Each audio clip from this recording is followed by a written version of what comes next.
Do you believe you comprehended every aspect of Squid Game Season 3? Rethink your thought. When you find the hidden subtleties, messages, and hints that most people missed, it will completely alter your perspective on the entire series. Season 3 delivered us a deeper message than merely a satisfying conclusion, with tragic character twists and Latin lines carved into the walls. Therefore, watch this video through to the conclusion because what you're going to learn will astound you and demonstrate the true genius of this program. Let's begin with the walls, which have been visible since Season 1. The faint contours of the forthcoming games might be seen if you looked closely at the dorm in the early episodes. However, by Season 3, the themes had taken on a more somber and symbolic tone. There were sporadic, hardly perceptible writing on the walls throughout the season. They initially appeared to be random gibberish. However, the message is revealed in the last episode when all the mattresses are taken out and the last contestants eat their last meal. Hodi, mihi, cross tibi, today it's me. Tomorrow it will be you is what it means in Latin. Once etched on gravestones, this sentence served as a terrifying reminder that everyone must face death. Additionally, it serves as a subliminal reminder that the dorm was always a tomb rather than a place of residence in the Squid Game universe. This was more than just ingenious design.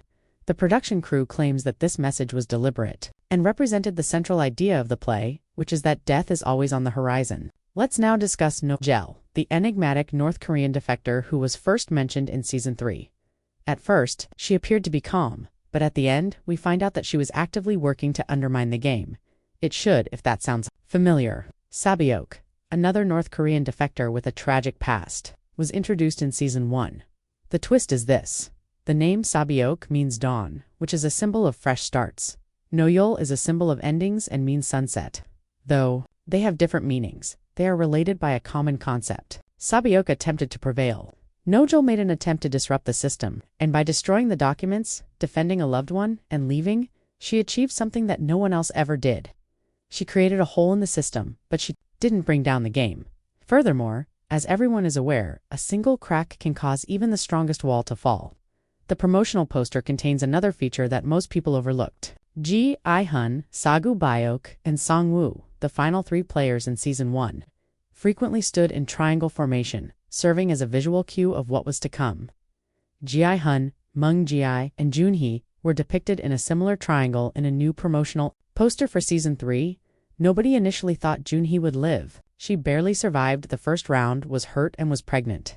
In a startling turn of events, however, she made it to the last round not by herself, but with her child. She begged Ji I-hun to keep her child safe and offered herself as a sacrifice. Following her passing, the VIPs designated her infant as the newest competitor and gave the child her mother's number, 222.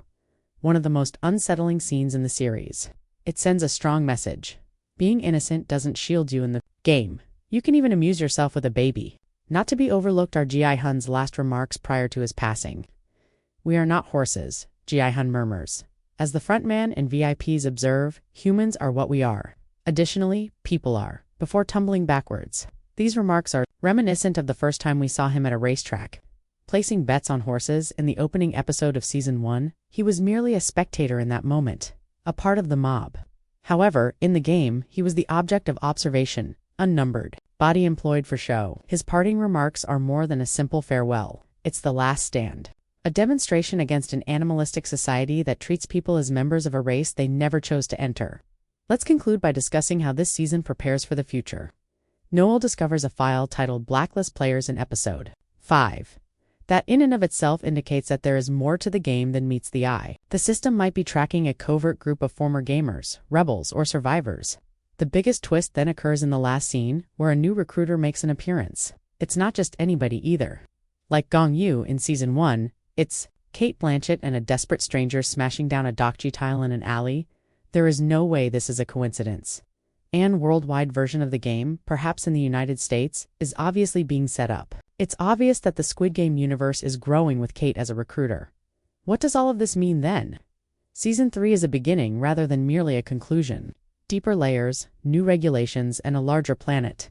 The game is far from done, it tells us. And perhaps there is still hope for change if even one individual like Nojul can undermine the system. Or perhaps it will be even darker in the future version. What are your thoughts? Have you spotted any hints that we overlooked? What surprised you the most about the secret message? And if the game expands internationally, who ought to be the next recruiter? Leave a comment below with your opinions. For more in-depth analyses of your favorite shows, remember to subscribe and like this video. We assure you that the game is only getting begun, even though it may be done for the time being.